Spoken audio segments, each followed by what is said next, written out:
The Independent Electoral Commission will be hosting a research seminar this morning as it prepares for the 2024 elections.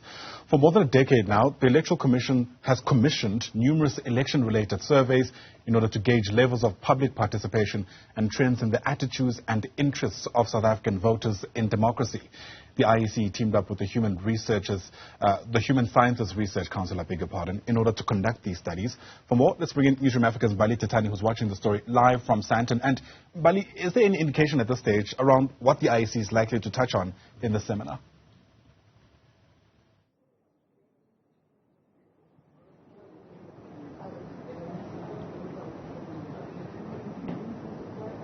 Well, of course, Ayanda, we do know that the IEC is indeed preparing to host the 2024 elections, but it does so during very difficult times where we know that there is the issue around should the Electoral Act be changed, allowing for independent candidates to also then participate in those elections. And of course, they are tasked with also ensuring that when they do hold those 2024 elections, that they are credible elections. But let's bring in the Deputy CEO of the IEC, Mr. Mosri Mawetu. Today you are hosting the seminar as we prepare for the 2024 elections. How important is the research that has been conducted leading up to the elections? Well, morning, Mbali and viewers. We've conducted research partnering with the Human Sciences Research Council for over 20 years. And we've collaborated with a number of academic institutions and academics to conduct research in the space of democracy elections. We then felt that it is important that South Africans start to interact with the outcome of these research projects and these products. And also, as they interact with this, they have a better understanding of where South Africa's democracy is. And the platform we have today is certainly to do that sharing and that informative session. But we also have political parties who must interact with these outcomes in order to prepare their own campaigns going up to the general elections of 2024. But it must start, the research outcomes must start informing us on the various other projects and activities as the Electoral Commission that we need to undertake to keep South Africans connected with their democracy and their democratic processes, particularly participating in elections. And that's the target for this kind of platform we have today.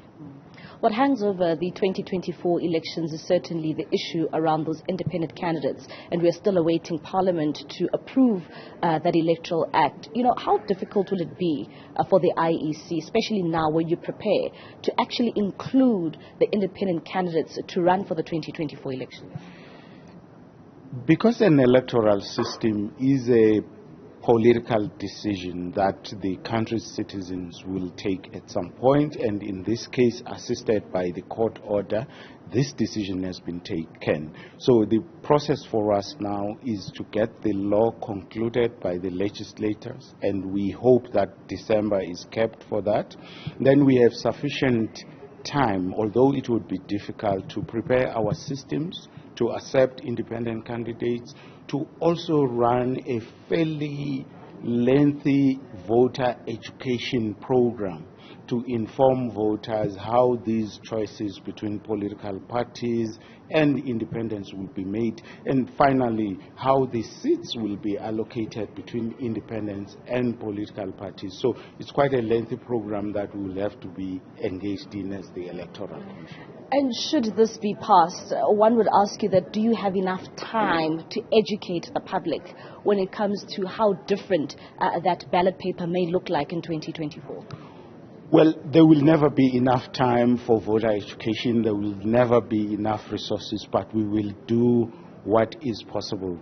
Obviously, partnering with various media houses who, in their own right, have a mandate to educate and inform South Africans, that we we have nearly less than 18 months to do a program of that nature, and the sooner the legislation is concluded, it helps us to package all of that information. It helps us to prepare the systems for that process, and certainly the research that has been done over the years will do that. And there is a particular research product around how the ballot paper should look like and should feel, how it makes it easy for the voters to make their choice.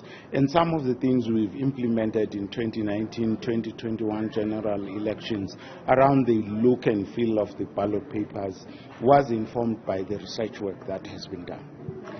Coming back to today, a very lengthy program. It starts now at around 9 o'clock. It ends at around 5 this evening. What else can we expect on the program?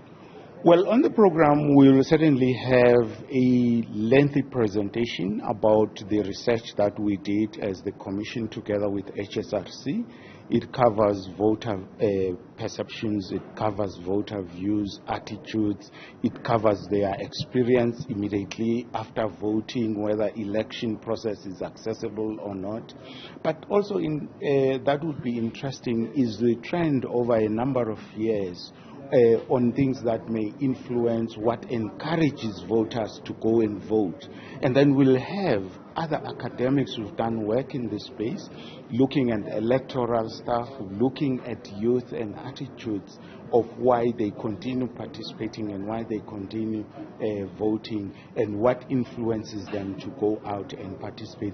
Those would be interesting, more so because we come from the 2021 general election with a very low voter turnout, and we hopefully watching these trends over a number of years will get a different picture, and what we could then do as South Africans and as institutions like ourselves to build up towards 2024. All right, thank you very much. That is Mosri Mawetu. He is the IEC's Deputy CEO. They're just talking about what we can expect throughout today when it comes to the different researches that have been conducted by the HSRC. Ayanda, of course, they're talking about voter trends. You'd remember just in 2021 during those local government elections, one thing that came out was indeed the issue around voter turnout. So those are the kind of researchers that we can be expecting for them to be reporting back today, and just to inform the public as to what informed these decisions. Important story you're watching there. Mbali Thethani, thanks very much indeed. She's live to us there from Sandton.